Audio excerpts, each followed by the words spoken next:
I have held back on giving an opinion on the new Ford Capri.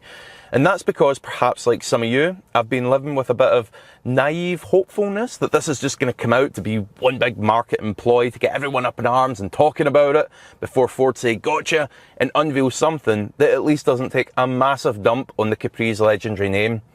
But no, it very much looks like this greenwashed, white good, castrated, government designed violation of a legend is here to stay. Hello once again, thank you so much for tuning in, I do appreciate it, always a pleasure. If you do enjoy this kind of content, hit the subscribe button, hit the like button, and golden rule around these parts, leave your thoughts in the comments section below.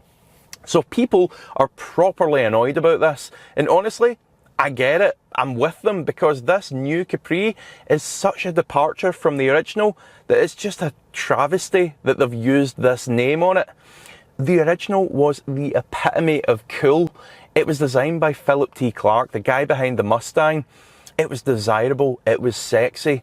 In the original ad campaign for the Capri, the first one, the guy was burning round in it, having like 3 different affairs with different women. I had been with Yvette the first time I saw it. Then that time with Claudia in the carriage. 3 completely different girls.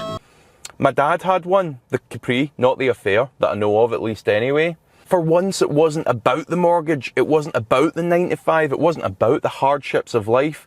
It was about you, the guy who was going to go out, buy one of these cars with your hard-earned money, enjoy it, and as they also cleverly marketed it as, it was the car that you always promised yourself. Ford Capri, the car you always promised yourself. Those are some big shoes to fill, but Ford likely could have pulled it off. Imagine it now, something built that was lightweight, slick, fastback, built with the original principles in mind.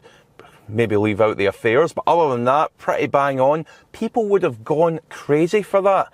It wouldn't even have had some uneconomical, unviable power plant either.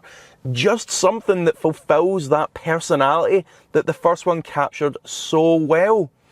It's such a shame, that personality that inspired a generation of drivers, and also a second generation of drivers, as we watched our dads tear around in these things. Hopefully not having affairs though. The new one essentially has no personality. It's the same as any other eco-blob EV SUV crossover thing on the road. A lot of comparisons are being drawn between this and the Polestar, and you can see why. Inside profile, it's the same bloody car. And as you'll be aware, Ford are no stranger to doing this, desecrating their legendary model names. We've got the Mustang Mach-E, don't even get me started on that, and we've also got the Puma. A lot of people are quite forgiving with what Ford done with the Puma, but for me, it still hits a bit hard. I had 3 of the originals. I thought they were such sweet handling, brilliant little lightweight cars. And the new one was just something completely different, a bit like this Capri situation, but not quite as bad. That's a story for another video though. My point here is resurrecting these old legendary names needs to be done with care and consideration, or just leave them to rest in peace. Slapping them over whatever the latest corporate government pleasing project is in a bid to try and drive sales is just wrong. And to add to the perplexity of it all, Ford have already done this and crashed and burned. Look at the Mustang Mach-E, which received a lot of backlash, and by their own admission, they can't sell for love nor money.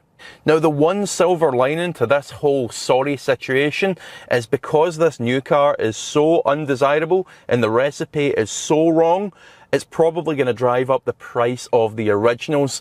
Now, if you're thinking about buying one of those, which you can do for about half the value of what one of these new cars is set to be, by the way, here's a quick tip for you. Use Vehicle Score. This service allows you to look at the history of any car for free. It'll give you the good and bad points. If you are serious about buying a car, doesn't need to be a Capri by the way, use the discount code in the description below for 15% off. But thank you so much for watching. Please do leave your thoughts in the comments section below, and I'll see you for the next one.